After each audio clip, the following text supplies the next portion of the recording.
Diddy trial, day 2. Cassie Ventura testifies on the stand. Right now, New York time, it is roughly 5 o'clock. It's 4:57. I'm not sure what time it actually stops, what time court stops. And last time I checked, it was about 10, 15 minutes ago. She apparently was still on the stand. So there might be some, I guess a few more things that might come out in between, the time I'm taping this and actually when the whole thing ends. And I'll just recap it tomorrow at some point. But Time to talk the Diddy trial, day 2, the Cassie Ventura's testimony, which I don't know if I put a warning up front.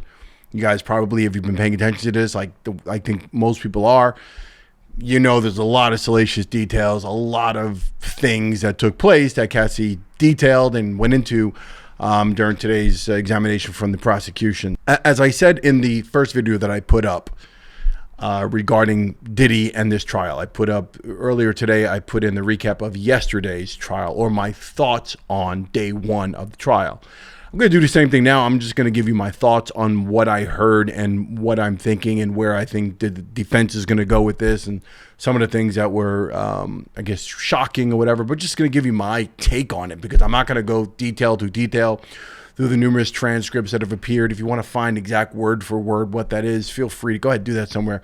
Time to talk. Subscribe to the channel if you haven't subscribed. I'm going to keep you guys posted on this stuff. And again, just really talk about what I'm hearing and what I think about this. Let's just start, right? Let's just jump right into it.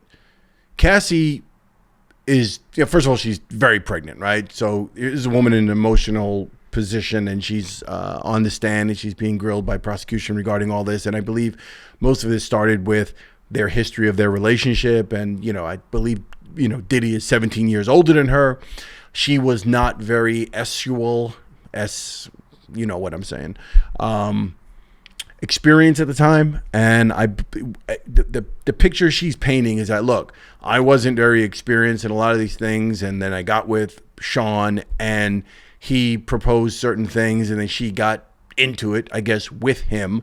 And she made it seem as if she did things to please him, right? And which I guess for a young girl in that business, someone looking to advance her career, advance herself, her being, the money, the fame, the connections and stuff, I guess we could see how that could take place. But again, pointing out what I said in the first video, not sure how that leads to, RICO charges and racketeering and trafficking for Diddy, right? This relationship, as terrible and abusive, both physically and emotional, from what we can tell and from her testimony and from what we definitely saw on that tape, again, does not speak to a criminal enterprise of this guy. It just sounds like a bunch of freaky stuff, and this dude was into voyeuristic stuff and having her do things, and she was procuring the male escorts and strippers and people who were actually having with her and getting down with her. And she apparently was on ecstasy, MDMA, different drugs during a lot of these freak offs. Turns out we learned that these freak offs, sometimes the longest one went 4 days. And then she often needed time for recovery from, I guess, the physical exertion with this and the drug use, dehydration. It's just shocking to hear all this and just crazy. Then the idea or the fact that she spelled out that her job was basically these freak offs, basically ordering the workers and the strippers and the escorts and whatever, and putting them together and then doing them. And this is a weekly thing. And that was described. And I guess that became her thing, right? And when we the immediate question that comes up, just instinctively, that question comes up. Why did you not leave? Why would you do that? And again, without getting too graphic, some of the details about PEEing on her, multiple males doing this, including Diddy, and her choking from liquid PEE in her mouth. And it makes you say, why, like how, 10, 11 years with this man and you chose not to go. So the thing that came up and what she described was this emotional and physical abuse that she couldn't, she didn't want to anger him, as well as she described that he had video. And she talked about the fact that early on in the freak offs, they had videotapes on her cell phone, his cell phone. He had numerous things. And she was scared of possibly this information or these videos and these embarrassing situations for her, these sexual situations being leaked online. Now, when I heard that, my thought is, well, first of all, isn't that illegal, right? Second of all, to what degree, like over 10, 11 years, there had to be a point where she recognized and realized that she could put him in a bad position equally, right? Like her position would not be so precarious, or she wouldn't have to worry so much. I mean, even though she's the woman in the situation, it would be more damaging to him, right? Like this whole thing could have taken place 10 years ago, let's say 7 years ago, 6-7 years ago. This whole thing could have actually blown up, and it would have done damage to the Diddy empire a long time ago. So why she waited 10, 11 years, like whatever it was, and stuck around doing these things and was on drugs and participated. There's also that fact that she's not complicit, but she was part of the criminal enterprise that's being alleged here, right? So if she was paying off these people, I guess he was giving her the money, she was making the payments, she was making the phone calls, getting these guys off of Craigslist, and the people were being flown in, these different guys, and again, they were having relations with her. There's so much going on with all these little things. We could dissect it for days, but at the end of the day, it comes down to my assessment of the situation. Go with me. Let me know in the comments if I'm totally off. I believe she was a young girl who did have a certain amount of, let's see, some curiosity.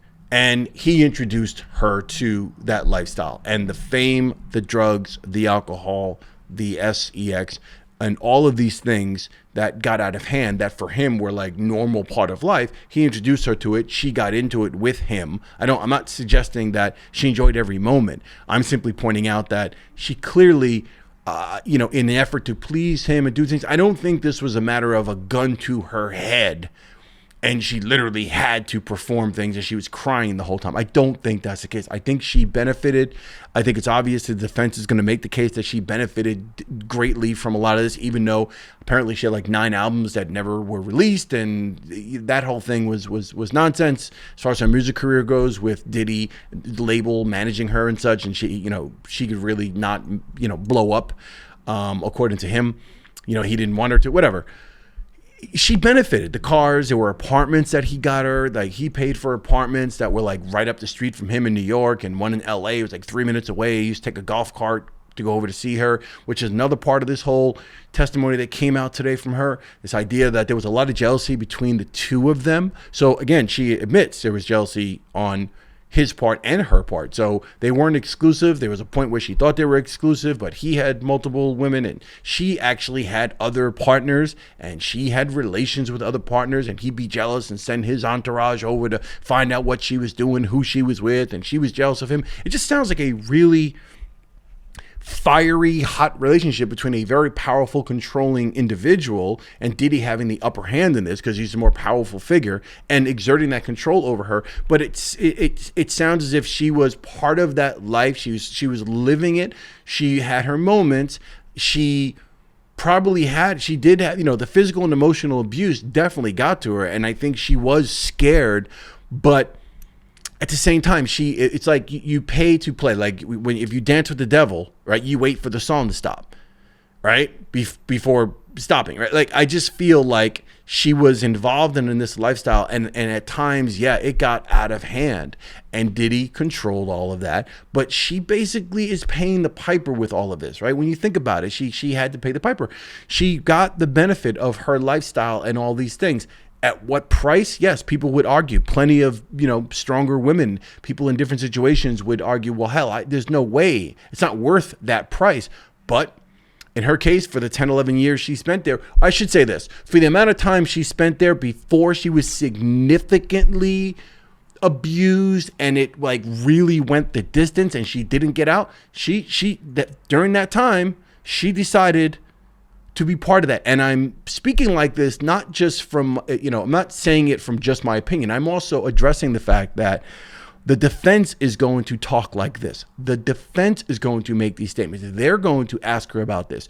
They're going to question her and basically say, why did you not get it? Like, why did you, like, you really had guys doing XYZ on you, urinating, like, and that was something that, oh, hey, just to make him happy, or, oh, I was scared he was going to leak a tape or tell on me or beat me. Look, again, I want to make it clear. I'm not minimalizing, making light of physical and emotional abuse that could take place in a situation like this, especially a man that powerful.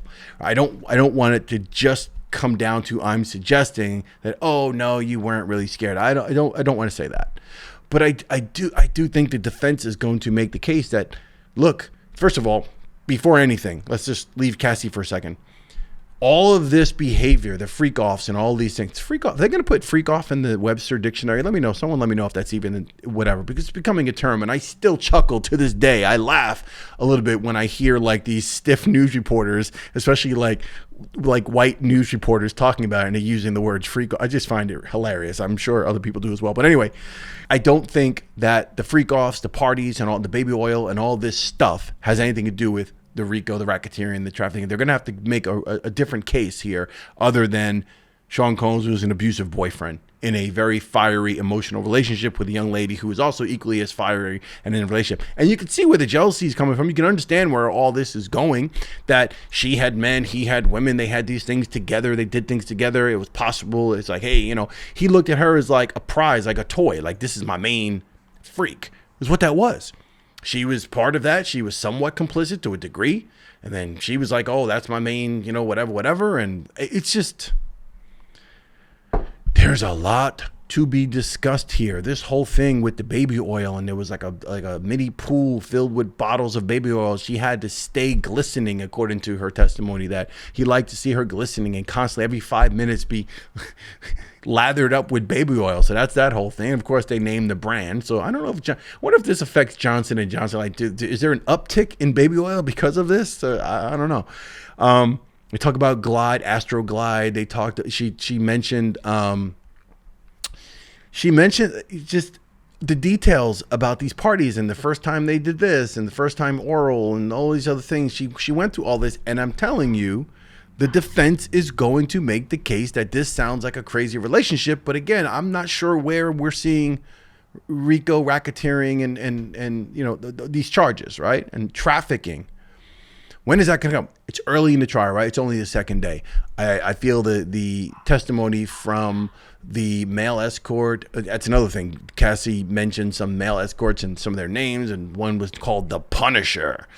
And like all these different things and the different photographs and this videotape evidence. And apparently today, day 2, the trial was delayed by 45 minutes because between the defense and prosecution trying to figure out how they deal with the videotape evidence. There's a bunch, apparently tons, hours of footage of these freak-offs, which is what we're all waiting for, right? Again, not for us to see them, although I'm sure some people wouldn't mind seeing them. But to see what comes into play here, like what details are going to come out of that. Also, still, I wonder about, from the celebrity standpoint, like what celebrities are involved or not involved, how many other names would or will not come out, which could be one of the reasons why this took a while.